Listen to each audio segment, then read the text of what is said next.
বাংলাদেশের ক্ষমতাচ্যুত প্রধানমন্ত্রী শেখ হাসিনার অবস্থান নিয়ে কথা বলেছেন ভারতের সরকারি কর্মকর্তারা।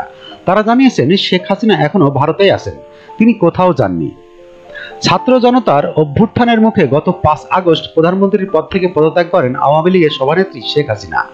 এরপর ওই দিনে ছোট বোন শেখ রেহানাকে সাথে নিয়ে ভারতে পাড়ি জমান তিনি। চলতি সপ্তাহে খবর রটিয়ে পড়ে শেখ হাসিনা ভারত থেকে সংযুক্ত আরব আমিরাতে আশ্রয় নিয়েছেন। এরপর বিষয়টি নিয়ে গত কয়েকদিন আলোচনা চলছে।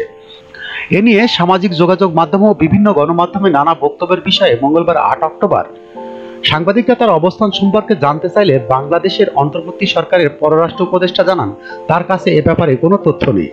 পররাষ্ট্র উপদেষ্টা মোহাম্মদ তৌহিদ হোসেন বলেন, তার অবস্থান সম্পর্কে আমরা নিশ্চিত হতে পারিনি। আমরা দিল্লিতে খোঁজ করেছি, আমিরাতেও খোঁজ করেছি, কনফার্মেশন অফিসিয়ালি কেউ দিতে পারেনি।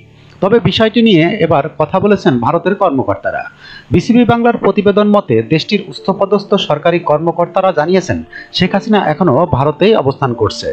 তার মধ্যপ্রাচ্যের কোনো দেশে চলে যাওয়ার খবরকে সম্পূর্ণ ভিত্তিহীন বলে উল্লেখ করেছেন তারা।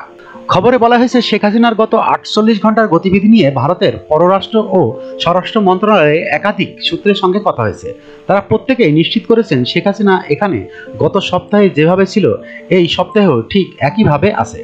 শেখ হাসিনা দিল্লিতে ঠিক কোথায় অবস্থান করছে তা ভারত আনুষ্ঠানিকভাবে কখনোই জানায়নি, কিন্তু সেই লোকেশন যে গত কয়েকদিনের ভিতরে পাল্টায়নি সে কথাও জানানো হয়েছে। নয়াদিল্লির সাউথ ব্লকে একটি উচ্চপদস্থ এক কর্মকর্তা বলেছেন, যে পরিস্থিতিতে আসুক না কেন শেখ হাসিনা এই মুহূর্তে ভারতের সম্মানিত অতিথি। তিনি যদি পরে তৃতীয় কোনো দেশে যান সেটা নিয়ে আমাদের লুকানোর কোনো কারণ নেই। ফলে শেখ হাসিনা গোপনে সংযুক্ত আরব আমিরাতের মতো কোনো দেশে পাড়ি দিয়েছেন এমন খবরকে উপেক্ষা করার পরামর্শ দিচ্ছি আমরা।